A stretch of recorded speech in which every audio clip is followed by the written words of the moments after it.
You've seen it happen. We all have. A public figure, an influencer, anyone in the spotlight. They make one mistake and boom, overnight they are just swallowed by this digital firestorm. Today, we're going to pull back the curtain and dissect the anatomy of these public takedowns to figure out what is really going on. I mean, that's the big question, isn't it? One person says or does the wrong thing, and within hours, the internet just erupts. But why? Why is the reaction so often completely out of proportion, so filled with this incredible fury? What's actually happening behind all those screens? You know that feeling, right? It's like this tidal wave of outrage just builds and builds. You see the posts, the memes, the comments all piling on, and it creates this huge sense of collective punishment. This isn't just criticism, it's public shaming on a massive scale, and it has very, very real consequences.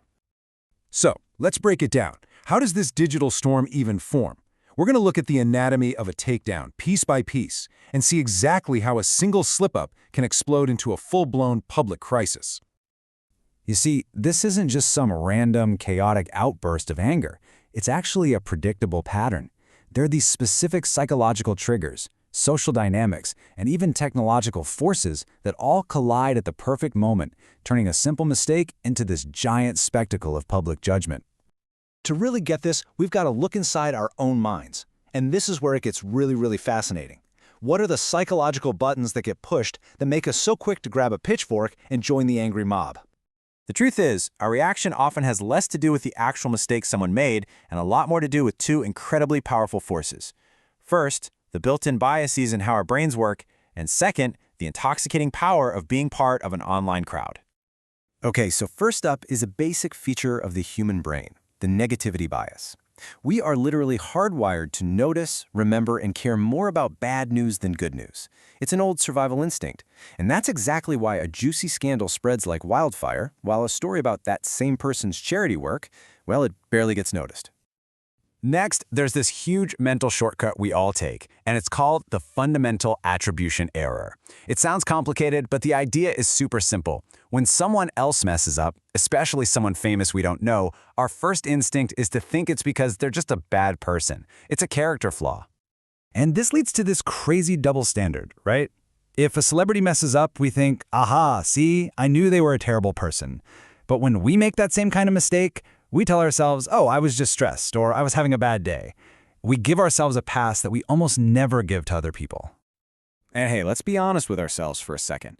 There's often a little bit of what's called schadenfreude at play. You know, that kind of guilty pleasure we sometimes get from seeing someone high and mighty take a fall. It taps into this deep desire for fairness, for balance, and yeah, it can make us feel a little better about our own struggles. So, those are the things happening inside our own individual heads, but they don't happen in a vacuum. What happens when you take all these biases and you pour them into the giant, chaotic cauldron of the internet? Well, they get supercharged. Think about it. Online, a lot of the time, we feel anonymous.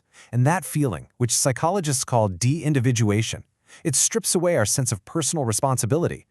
It's the reason why someone might leave a horrifying comment online that they would never, ever dream of saying to a person's face. The normal social breaks are just gone. Then you get the whole echo chamber effect. You know, we find our tribe online, and inside these digital bubbles, outrage gets validated and amplified over and over again. People almost start competing to show who's the most outraged. And as everyone agrees with each other, the group's collective anger gets pushed to extremes, way beyond what any single person felt at the beginning. And here's the real kicker. The technology itself is pouring gasoline on this fire. Social media algorithms are engineered for one thing above all else: engagement.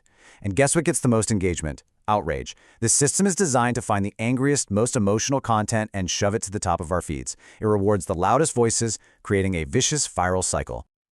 So, we've got the psychological triggers, and we've got the technology fanning the flames. But this isn't just some abstract digital game. What is the real-world cost of all this fury? Because the consequences, they are severe. And you know what? They affect every single one of us.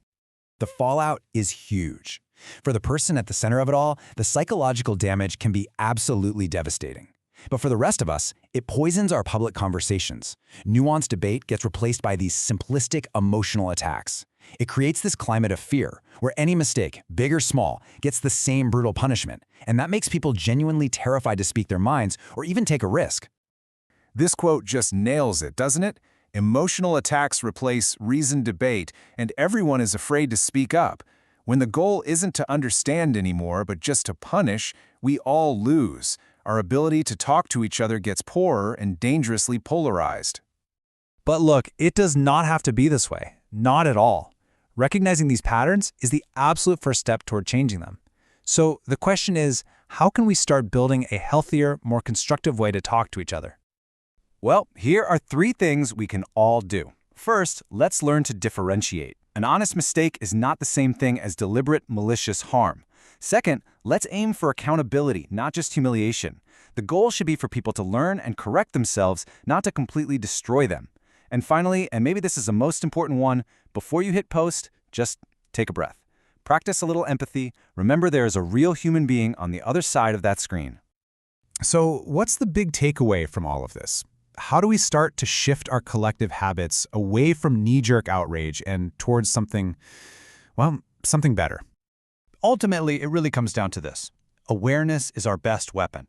Once we understand our own biases, the power of group dynamics, and the algorithmic traps that are literally waiting for us, we can make a conscious choice. We can choose to step off the outrage escalator and move toward thoughtful reflection instead. And that leaves us with one final question for you to think about. The next time you see that digital storm starting to gather on the horizon and you feel that pull to join in, think about the anatomy of that takedown and ask yourself, are you going to add to the fury of the mob, or are you going to choose to be part of a more measured, thoughtful reflection? The choice, as always, is yours.